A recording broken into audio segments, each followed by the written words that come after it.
there's certain people that you do not want to try and beat at their own game, and certainly Jeff Bezos would be number one. I mean, that'd be like me playing chess with Bobby Fischer 40 years ago to be all over on the first move. Jeff, he's just shown amazing talent in figuring out how to please customers in a very short time. And what's interesting to some extent about him, the same thing's interesting about Fred Smith of Federal Express. It isn't that they've had some breakthrough and found some molecule, this or that, or come up with some incredible invention. They've taken fairly ordinary things. I mean, starting buying books but Fred Smith took the airplane and the delivery truck and the postal service, but then he just put it together in a very imaginative way, with a central hub and all that, and came up with a whole new industry out of components that were known to everybody. And in a sense, Bezos has done the same thing. Now he's building big distribution centers and employing the latest technology. The Kindle came out of there, and there's some products, but overwhelmingly, he's taken things that you and I were buying before, and he's figured out a way to make us happier buying those products, either by fast delivery or prices or whatever it may be. And that's remarkable when you think about it. Entrepreneur, media proprietor, investor, and commercial astronaut, Jeff Bezos has become a household name and one of the most influential figures in the business world. Under his leadership, Amazon has become one of the largest and most successful companies in the world, with a presence in nearly every industry imaginable. Coming from humble beginnings, Jeff began selling books on the internet from his garage to becoming one of the richest and most successful people on the planet, ingraining not only Amazon's name into everyday society, but his as well. Went to my boss and said to him, I'm going to go do this crazy thing, and I'm going to start this company selling books online. Then he said, let's go on a walk. And we went on a 2-hour walk in Central Park in New York City. And the conclusion of that was this, he said, this actually sounds like a really good idea to me. But it sounds like it would be a better idea for somebody who didn't already have a good job. And he convinced me to think about it for 48 hours before making a final decision. And so I went away and was trying to find the right framework in which to make that kind of big decision. And I already talked to my wife about this, and she was very supportive and said, look, you can count me in 100%. So it really was a decision that I had to make for myself. And the framework I found, which made the decision incredibly easy, was what I called, which only a nerd would call, a regret minimization framework. So I wanted to project myself forward to age 80 and say, okay, now I'm looking back on my life. I want to have minimized the number of regrets I have. And I knew that when I was 80, I was not going to regret having tried this. I was not going to regret having trying to participate in this thing called the internet that I thought was going to be a really big deal. I knew that if I failed, I wouldn't regret that. But I knew the one thing I might regret is not ever having tried. And I knew that would haunt me every day. So when I thought about it that way, it was an incredibly easy decision. If you can project yourself out to age 80 and sort of think, what will I think at that time? It gets you away from some of the daily pieces of confusion. I left this Wall Street firm in the middle of the year. When you do that, you walk away from your annual bonus. And that's the kind of thing that in the short term can confuse you. But if you think about the long term, then you can really make good life decisions that you won't regret later. Jeff's keen eye and ability to look proactively toward the future while taking calculated risk has contributed to his success. His instincts told him the internet was going to bring massive opportunity for those willing to be creative. Despite doubt and criticism from those around him, he knew taking this leap of faith would be the best decision for not only himself, but for future generations as well. One of my jobs as the leader of Amazon is to encourage people to be bold. And people love to focus on things that aren't yet working. And that's good, it's human nature. That kind of divine discontent can be very helpful.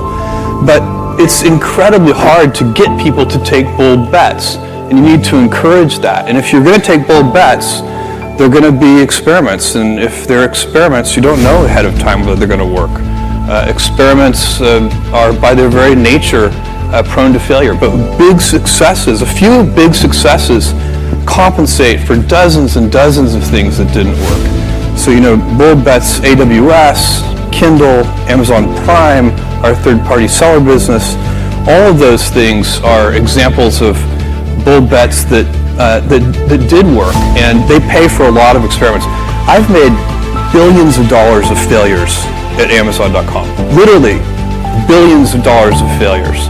But they don't matter. What really matters is companies that don't continue to experiment, companies that don't embrace failure, they eventually get in a desperate position where the only thing they can do is make a kind of Hail Mary bet at the very end of their corporate existence. Whereas companies that are making bets all along, even big bets, but not bet the company bets. I don't believe in bet the company bets. That's when you're desperate. That's the last thing you can do. You don't choose your passions choose you. How they are formed, you're never completely sure. But I do think you get imprinted somehow early on with certain things. You just get excited about them. And because you're excited, you pay more attention and they grow.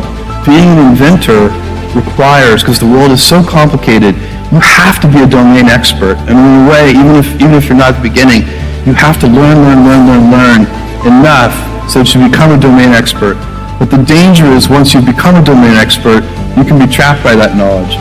And so inventors have this paradoxical ability to have that 10,000 hours of practice and be a real domain expert and have that beginner's mind. Have that look at it freshly even though they know so much about the domain. And that's the key to inventing.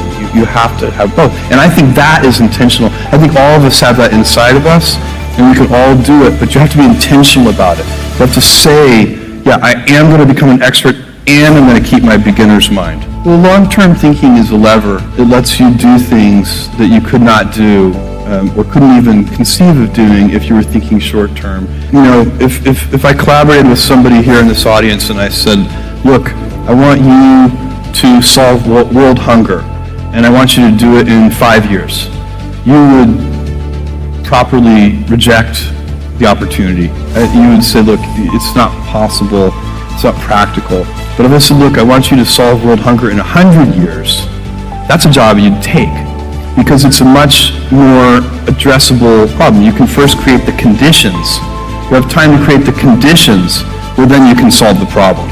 And so that's a very important way of thinking, and it works with everything. You have to back up and find the right time horizon for what you're trying to do, but at Amazon, we probably do most of our things we expect to get some results in sort of 5, 6, 7, 8 years. But we find a lot of our other companies that compete against us in various ways, they're often trying to get things done in 2 or 3 years. And so we can do things that, if everything has to work in 2 or 3 years, then that limits what you can do. If you give yourself the breathing room to say, okay, I'm okay if it takes 7 years, all of a sudden you have way more opportunities. Take bets. Be an expert with a beginner's mindset, and planning your goals in a long-term format are some of the secrets behind Bezos' success. Being able to constantly adapt and learn the growing market is essential to make your company, your brand, and your name go down in history. Jules Verne, Mark Twain, Galileo, Newton, all the curious from the ages would have wanted to be alive, most of all, right now. As a civilization, we will have so many gifts, just as you as individuals have so many individual gifts as you sit before me. How will you use these gifts? And will you take pride in your gifts or pride in your choices? You can choose. We all get to choose our life stories, and it's the choices that define us, not our gifts. Everybody in this room has many gifts. I have many gifts. You can never be proud of your gifts because they're gifts. They were given to you. You might be tall, or you might be really good at math, or you might be extremely beautiful or handsome, or there are many gifts, and you can only be proud of your choices because those are the things that you are acting on. And one of the most important choices that each of us has, and you know this just as well as I do, is you can choose a life of ease and comfort, or you can choose a life of service and adventure. And when you're 80, which one of those things do you think you're going to be more proud of? You're going to be more proud of having chosen a life of service and adventure. Choose a life of adventure, a life worth looking back at in 80 years with no regrets. Create a story to tell and let the world be inspired by it.